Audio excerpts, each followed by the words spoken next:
வரஹ்மத்துல்லாஹி வ பரகாத்துஹு.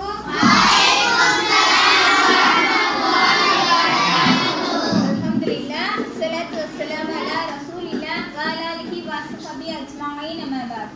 அல்ஹம்துலில்லாஹ் இஸ்லாத்துல இறை நம்பிக்கை எத்தனை கிளைகளா இருக்கு?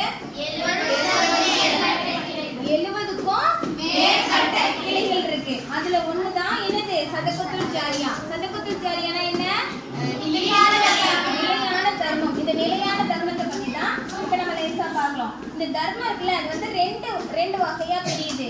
என்ன? ஒண்ணு வந்து உபரியான தர்மம், இன்னொன்னு நிரந்தரமான தர்மம். உபரியான தர்மம் அப்படின்னா என்னென்ன வருது?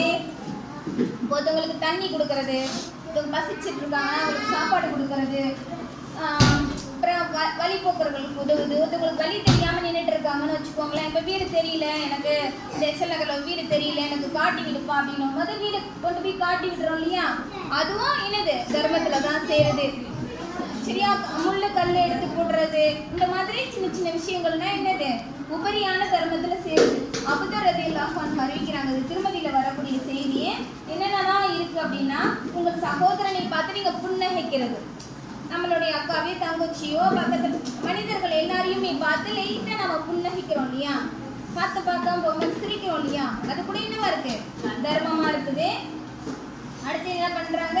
தீமையை ஒருத்தவங்க வந்து உன்னோட ஃப்ரெண்டோ உங்க அம்மாவோ யாரோ ஃபேமிலியோ உங்க ஃப்ரெண்டோ என்ன பண்றாங்க? ஒரு தப்பு பண்றாங்க அப்படின்னா அதை என்ன பண்றாங்க?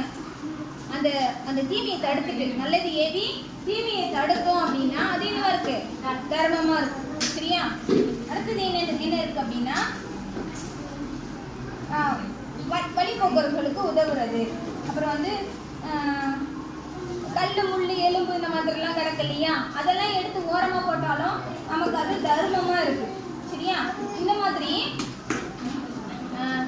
சின்ன சின்ன அந்த உபரியான தர்மத்துக்கு தவிர்த்து சதகத்துல் ஜாரியாவை பற்றியும் நபி ஸல்லல்லாஹு அலைஹி வஸல்லம் வந்து நிறைய சொல்லியிருக்காங்க. நம்மளாம் சதகா கொடுப்போம் தானே? கொடுப்போம். நம்ம அம்மா கொடுக்கறத பார்த்துருக்கோம், நம்ம பாப்பா கொடுக்கறத பார்த்துருக்கோம்.